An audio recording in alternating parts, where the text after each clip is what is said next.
జగన్ కి షాక్, కీలక నేతలు రాజీనామా. ఫ్రెండ్స్, ఈ వీడియో చూసే ముందు ఈ వీడియో మరో 10 మందికి వెళ్ళాలి అంటే మీరు చేసే ఒక లైక్ నాకు ఎంతో అవసరం. ప్లీజ్ ఫ్రెండ్స్, ఒక లైక్ చేసి మన ఛానల్ని సబ్స్క్రైబ్ చేసుకుంటారని ఆశిస్తున్నాను.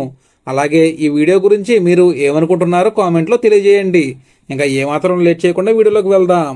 వైఎస్ఆర్సీపీ అధినేత మాజీ ముఖ్యమంత్రి వైఎస్ జగన్మోహన్ రెడ్డికి ఇటీవల సొంత నేతల నుంచి ఎదురుదెబ్బలు తగులుతున్నాయి.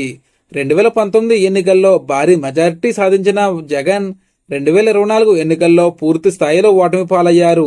దీంతో ఎంతో మంది కీలక నేతలు పార్టీ నుంచి దూరమవుతున్నారు.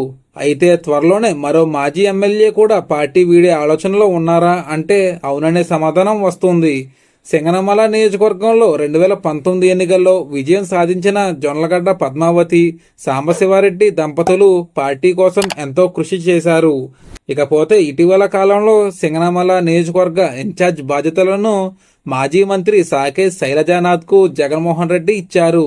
ఈ విషయం నచ్చని జొన్నలగడ్డ పద్మావతి, సాంబశివరెడ్డి దంపతులు పార్టీ కార్యకలాపాలకు దూరంగా ఉన్నారని తెలుస్తోంది.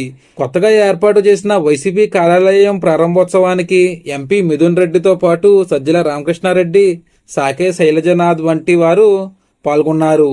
అయితే ఈ కార్యక్రమానికి సాంబశివారెడ్డి దంపతులు హాజరు కాలేదు. సాకే శైలజానాథ్ కు నియోజకవర్గ బాధ్యతలు ఇవ్వడంతోనే వీరు దూరంగా ఉన్నారని, త్వరలోనే పార్టీ కూడా మారే ఆలోచనలో ఉన్నట్లు వార్తలు వినిపిస్తున్నాయి. మరి ఈ విషయంలో ఎంతవరకు నిజం ఉందనేది తెలియాల్సి ఉంది. ఇది ఫ్రెండ్స్ ఈరోజు video. Thank you for watching.